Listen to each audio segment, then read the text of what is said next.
Ассаламу алейкум, салам душик. Здравствуйте, приветствую всех своих подписчиков на моем канале YouTube. Тему я обозначил сегодня как «Съезд сторонников независимости». Но на самом деле, когда я задумывал этот эфир, поводом для проведения прямого эфира послужило заявление Ахмеда Закаева в своем видео, отвечая на вопросы по поводу открытия уголовных дел участникам Бартмашо. Он сказал, что всякий имеет право критиковать, но прокуратура посчитала мой доклад, в частности мой доклад, тем, что он подрывает как бы возможность чеченцев вести политику за независимость. Это абсурдное заявление, поэтому я решил сегодня немножко раскрыть эту тему для своих подписчиков, для тех, кто интересуется этим вопросом. Ахмед Закаев заявил, что уголовные дела против участников организации Бартмашо были возбуждены его прокуратурой по поводу документа, подписанного нами, участниками организации Бартмашо. Этот документ, он, скорее всего, имеет в виду протокол расследования, которым мы вели по поводу легитимности правительства Чеченской Республики Ичкерия за рубежом. Их всего насчитывается 3. Напомню, это кабинет министров Ахмеда Закаева, это президиум правительства во главе с Аядом Идиговым, это несколько депутатов, то есть это парламент Чеченской Республики Ичкерия во главе с Жалаудой Сараляповым. Все 3 проблемы в том, что если бы они себя расценивали как 3 разные ветви власти, взаимодействовали и сотрудничали в едином направлении, то это не вызывало бы никаких вопросов. Проблема в том, что все 3 заявляют, что они являются единственным легитимным правительством изгнания Чеченской Республики Ичкерия, оккупированной Чеченской Республики Ичкерия. Вот эта претензия быть единственно легитимными, она привела в ступор политическую борьбу, отмечу политическую борьбу сторонников независимости, находящихся здесь за рубежом, потому что только здесь за рубежом возможно вести эту работу и эту борьбу за восстановление чеченской государственности. И то, что 3 правительства претендуют на то, чтобы быть единственно легитимными, это приводит в ступор эту работу. То есть они не взаимодополняют, они мешают друг другу. Но это же борьба за независимость, это же не личная борьба этих 3 правительств или их команд. Это борьба чеченского народа, многовековая борьба чеченского народа. И люди, которые заявляют об этом, должны понимать, насколько большую ответственность они на себя берут. Потому что от этого зависит умонастроение, зависит судьба многих людей, которые на этом пути пожертвовали собой, родными. Там большая цена крови, человеческих жертв. И сегодня мы создали организацию Бартмашо в 2017 году не только с намерением примирить эти 3 стороны, это отдельная тема, которую мы тоже сегодня коснемся. Я постараюсь его, насколько возможно, вкратце раскрыть, почему эта организация создавалась. Но мы начали с того, что есть проблема противоречия 3 правительств изгнания. Это немаловажная проблема, это очень важная, это очень значимая проблема, не решив которую все наши действия. Сегодня у нас есть общественные организации, у нас есть политики старой ичкерийской команды, которые сегодня находятся в Европе. У нас есть блогеры, которые занимаются критикой марионеточной власти в Чечне. Они дают огласку ичкерийской теме, которая в последние годы ушла в небытие, утихла. Но первыми на этом пути были добровольческие батальоны в Украине, которые появились там с 2014 года. И следом наша организация Бортмаршо. То есть мы реанимировали саму ичкерийскую тему. Это тоже было одной из задач при создании организации Бортмаршо. Другой задачей была дерадикализация чеченской молодежи, которая в этот же период отправлялась в Сирию. Эта проблема была более глубокая, она началась не сирийская проблема. То есть задачи ставились перед организацией большие, но нам это все виделось, что мы можем эту работу выполнять вместе в сотрудничестве с существующими по факту правительствами, с общественными деятелями, с политиками старой ичкерийской команды и со всеми теми, кто считает себя сторонником независимости ЧРИ. На практике это все вышло оказалось намного сложнее, и многие задачи, которые были поставлены перед собой, Бортмаршо, они оказались не столь легкими для того, чтобы это все было исполнено так, как нам это виделось. Ассаламу алейкум, брат. Почему никогда не критикуешь тиранов с Чечни? Не говоришь про ширк, бид'а, преступления, похищение женщин, похищение родственников? Будыров Юля. Ну, у каждого человека есть свое направление работы. У нас сегодня есть блогеры, которые критикуют марионеточный режим в Чечне, оккупированной Чеченской Республики Ичкерия. У нас есть люди с исламскими знаниями, которые говорят про бид'а. Все совокупности, каждый выполняет свою работу, и в совокупности это как бы ведется одна работа, хотя нету согласованности, но каждый по отдельности он выполняет свою работу. Я таких целей перед собой не ставил. У меня вообще я себя в политике не видел, и я человек больше, мне интереснее в науке. Я писал монографии по истории, по языку. Но занимаясь этой деятельностью годами, я понял, что занимаясь наукой, то, что я пишу, эти труды, они, конечно, будут полезны в любом случае, но не имея независимого государства, они рискуют просто пылиться где-то на полках. То есть сегодня вопрос независимости Чеченской Республики, он самый приоритетный. И видя то, что у нас вот эта проблема, которую я в начале эфира обозначил, вот эта тупиковая ситуация, мне это виделось без такой общественной огласки, потому что у меня были отношения со всеми фигурантами этой ситуации, которая сложилась, со всеми руководителями 3 правительств, с молодежью, о которой я говорил, с участниками войн,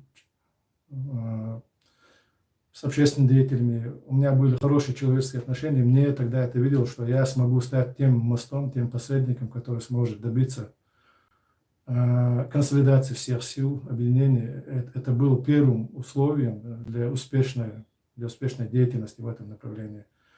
Мне думал, что это все можно решить в течение 1-2 лет, максимум 3. Тогда я вновь смогу вернуться к своей научной деятельности. То, в чем я себя чувствую хорошо, мне нравится это. Получилось так, как получилось. Уже 5 лет прошло. Мы не продвинулись далеко вперед в поставленной задаче. Но есть и позитивный момент. Об этом мы сегодня, иншаллах, расскажем. Так, я задержался немножко с ответом на вопрос, почему я не занимаюсь иными вопросами. Что у нас тут еще? Какие вопросы? Так, Халац 177. Если послушать тебя, все нелегитимны, кроме тебя. Я об этом не заявлял, что я легитимен. Легитимным может быть только правительство. В общем, вопрос ни о чем. Так, опять Марко. Мне интересно практически возможно согласие перечислено 3 ветвей власти, включая Закаева. Из чего необходимо начинать, чтобы вы все объединились? В том-то и дело, что по истечении вот этих прошедших 5 лет мы убедились, что невозможно объединение этих 3 правительств, что они, наверное, так и уйдут в историю вот в таком состоянии, не способными договориться, не способны ради общей цели простить друг другу какие-то непонятки, какие-то какие-то, я не знаю, сложности в взаимоотношениях. Когда этим летом начались нападки на самого Ахмеда Закаева, впоследствии, когда вот эта ситуация с захватом родственников, сторонников независимости, когда пошли митинги в протест всему этому, у меня появилась робкая надежда, что все-таки вот в этой ситуации, я и прежде, и перед этим, когда нам вот наша деятельность не удавалось достичь вот консолидации этих сторон, я тогда думал, что все-таки мы здесь в Европе в таком находимся расслабленном состоянии, и нужна какая-то стресска, чтобы эти люди пришли в себя, очухались, может, тогда станет возможным достижение согласия между ними. Ну вот история так повернулась, что сегодня эта стресска достаточно серьезная, и мы видим, что на этом фоне нет не то, что каких-то согласованных действий, консолидации. Напротив, Ахмед Закаев выступил именно в этот период с тем, что уже год назад это дело мы оставили. Был вот этот фарс шведского круглого стола. И так как людям эти все внутренние дрязги надоели, в принципе, все вопросы были нами на чеченском языке озвучены. Мы ради того, чтобы фитна улеглась, мы оставили эту тему. И Бортмашо даже для того, чтобы все, что было сказано, заявлено, было сделано несколько докладов. Все это, конечно, было на чеченском языке, чтобы всем дать возможность осмыслить, пропустить через себя все эти события. Мы намеренно, можно сказать, в какой-то части намеренно, где-то вынужденно, мы год не вели какой-то активной деятельности. И потому что когда страсти накалены, человек не в состоянии бывает критически подойти к теме, к проблеме. И сегодня, когда все это прошло, опять мы видим, что ни мы, ни Бортмашо, ни тем более я сегодня не являюсь руководителем организации Бортмашо. Сегодня уже у этой организации третий руководитель Осману Саид Ахмад, вы его все знаете. Он был и так одним из лидеров этой организации. Перед ним прошедший год руководил Исламов Омар. Но сегодня это все эти люди, и Саид Ахмад, и Омар, и я, и Якуб, который тоже член организации Бортмашо, также Муртазалиев Мухаммад, Хамзат с Австрии, фамилию не помню. Они, хотя они не являются членами нашей организации, против них всех какой-то неизвестный фантомный прокурор Багашев открыл уголовные дела. Мы сегодня намереваемся сначала поговорить об этом, разобрать этот вопрос. Все остальные вопросы, по ходу, если у нас будет время, желание, посмотрим, если они по теме, постараемся ответить. То, что Ахмедом Закаевым было названо как документ, заявляющий о том, что у чеченцев, с его слов, нет легитимной основы для политического противоборства, для достижения независимости, как бы сказать помягче, это неправда. Такого заявления со стороны Бортмашо не было никогда и нигде. Я догадываюсь, что он имел в виду протокол. Я уже начал об этом говорить, но мы прервались, чтобы подождать, пока подойдут наши зрители. Он, наверное, имел в виду протокол расследования. Протокол расследования до сих пор нигде не опубликован. Потому что мы решили, что нельзя его тогда, это был конец 2017 года, нельзя его опубликовывать, что он не принесет пользы. Мы, мусульмане, те люди, которые взвешивают вред и пользу. Тогда мы посчитали, что его публикация только может навредить, хотя были оппоненты Закаева, которые требовали публикации. Опять-таки, это требование было в рамках их взаимного противостояния. Мы на это не поддались, нас впоследствии начали обвинять из-за этого. До сих пор считаю, что это было правильное решение. А то, что опубликовано у нас письменно, есть видеоролик на чеченском языке, есть перевод на русский язык, есть текстовый документ, это мой доклад, это мой личный доклад на основе расследования, проведенного в сентябре, в конце сентября 2017 года. И на основании этого доклада не могли быть обвинены в чем-либо другие участники Бортмаршо, тем более те, кто не являются участниками Бортмаршо. Все это показывает, что тот фарс с уголовными делами несуществующего прокурора и несуществующей прокуратуры, неизвестного человека, Багашева, до сих пор мы не нашли этого человека, мы его искали, чтобы подойти и спросить, чтобы прийти с ответом, чтобы нас осудил человек действительно, если у него есть такие полномочия. Нету этого человека. И все это доказывает, что это все было сделано на основании того, что так именуемый премьер-министр Кабинета министров Чеченской Республики Ичкерия господин Ахмед Закаев, как его любят называть, что он не в состоянии выслушать конструктивную критику по очень важному насущному вопросу для сторонников независимости Чеченской Республики Ичкерия. Только это является основанием того фарса с прокуратурой и с его указами, которые вышли тогда. И тот ответ, который давал Ахмед Закаев, я сейчас хочу сразу определить, что я не имею в виду лицемерие в религии, но это было двуличие. То есть он как бы показывает свое такое человеческое качество, что он готов принять критику, и в то же время его действия говорят об обратном, что человек не способен выслушать конструктивную критику. Больше того, в нашей критике критиковалась только деятельность самого Ахмеда Закаева, его кабинета министров, но никак мы нигде не переходили, по крайней мере, в общественных заявлениях, может быть, в каких-то частных речах, это все этим грешат, были какие-то обсуждения насчет каких-то поступков, но нигде не критиковалось публичное заявление личности Ахмеда Закаева, и он, человек в возрасте, себе позволил во время проведения фарса под названием «Круглый стол» в Швеции, он себе позволил нарушить все каноны этики мусульманской, чеченской. Но это пускай останется на его совести. Мы себе такое не позволим. Ни я, ни мои товарищи из Бортмаршо.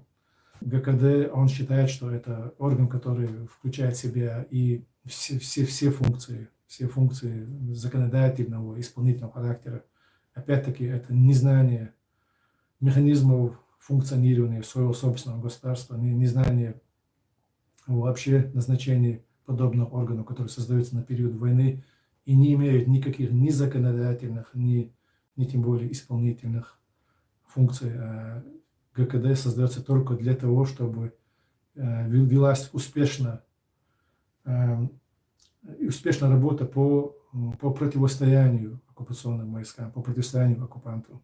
То есть это тот инструмент, тот орган власти, который позволяет президенту оперативно принимать решения в ситуации войны всего лишь. Но он не меняет ни законодательство страны, не подводит ни базу под какие-то органы власти. Все это плачевно, что даже наши политики такого ранга, высокого ранга, старой политической школы, они не разбираются даже в таких элементарных вещах. Вот то, что сейчас я говорю, именно вот такие какие-то моменты стали хлестками для слуха Закаева, что он решил, что это не критика, а переход на личность. Нет, это именно критика. Если будет в мой адрес такая критика, я готов ее выслушать. Но не то, что на мне каракулевая шапка чеченская традиционная или чеченская рубашка. Вот это и есть переход на личность. Что еще важно отметить? Когда организация Борт Маршал взялась за расследование легитимности, уже он вынужден был публично на видео заявить, что он всецело готов придерживаться вот этого закона 2002 года.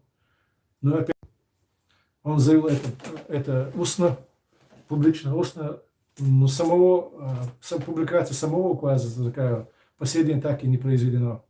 То есть опять-таки вот эта критика военнострадатов, которую я озвучил и ранее, когда Закаев заявляет, что он готов сесть, договориться, поговорить со всеми, но никогда не садится и никогда не был готов сесть напротив друг друга с человеком, который имеет другое мнение, который может ему возразить, который может предложить какую-то альтернативу. Этот человек всегда садится только в своем кругу, то есть он не любит нестандартных ситуаций, он не любит непредсказуемых разговоров. Ему нужно всегда, чтобы он полностью от начала до конца дирижировал, держал ситуацию под контролем. Тогда чем отличается он от тех, кто сегодня находится дома? И другой момент, это моральная сторона, когда человек, называющий себя мусульманином, считающий себя мусульманином, молящийся Аллаху, может себе позволить опорочить человека, мусульманина, такого же мусульманина, как и он, опорочить только на том основании, что этот человек имеет другое мнение, имеет другое политическое видение, хочет предложить какой-то дискурс, диалог. И только то, что он не готов к нему, он может просто опорочить человека, оклеветать его, назвать его ФСБшником.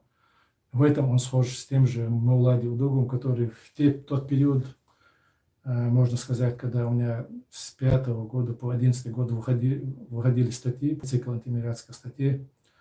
В этот момент они себе тоже, будучи, я не знаю, идеологами религии, ислама, правильное понимание религии, они себе позволяли, он и его команда позволяли опорачивать своих оппонентов. В частности, против меня была запущена тогда целая кампания. В этом Закаев схож с Удуговым. Это та черта, которую мусульманин не может себе позволить пресечь. Нельзя клеветать человека, кроме как того, чтобы в итоге он сам был потом кем-то оклевещен и подвергся незаслуженным обвинениям. Сегодня мы пришли к тому, что то, в чем нас обвинил, в частности, Закаев, что мы хотим пресечь юридическую возможность ведения политики на деоккупацию. Напротив, мы видим, что именно он и два других правительства, которые оказались в человеческом плане намного честнее, которые прямо заявили, что они не придут ни к какому согласию с Закаевым или с кем-либо другим, что они останутся на своей позиции, они поступили честнее. Закаев никогда такого не говорил, всегда на выступлениях, на публику он заявлял, что он готов сесть, поговорить, всегда он так заявлял, никогда не отказывался от встречи, но никогда и не приходил на встречу с теми людьми, кто готов его критиковать. То есть он не готов к критике, он не готов выслушивать. Ему как эта идея их запала, что для того, чтобы вести эту политику, он должен быть обязательно руководителем чеченского правительства. Вот на этом он стоит. Это у него даже не обоснованно, это не обоснование. То есть, прежде не нужно было создавать никаких каких-то фантомных прокуратур и прокурора, чтобы опровергнуть нашу критику. Если он действительно является легитимным правительством изгнания, ему просто нужно было привести свои доводы, и вся наша критика, она рухнула бы. Этого не сделано. И Закаев, он верит, или же, я не знаю, он хочет, чтобы верили, что он искренне себя видит правителем Чеченской Республики Ичкерия, то есть он видит на себе какую-то историческую миссию. Но и это тем печальнее, тем плачевнее, что он не видит, насколько его такой подход мешает как раз-таки для достижения нашей цели, для достижения деоккупации. Опять возвращаюсь к теме съезда, только этот съезд, потому что это вопрос народа, это не вопрос лично Закаева, не лично меня, ни кого-либо из других правительств. Поэтому, опять-таки, проведя анализ всего произошедшего за последние 20 лет, как мы решили в комитете ТОЛом, есть только один вывод – это созвать съезд, вынести на обсуждение на этом съезде всех этих вопросов, принять решение и начать работу по разблокировке вот того ступора, который вели нас, вот это противоборство этого правительства. Видится вывод только в этом.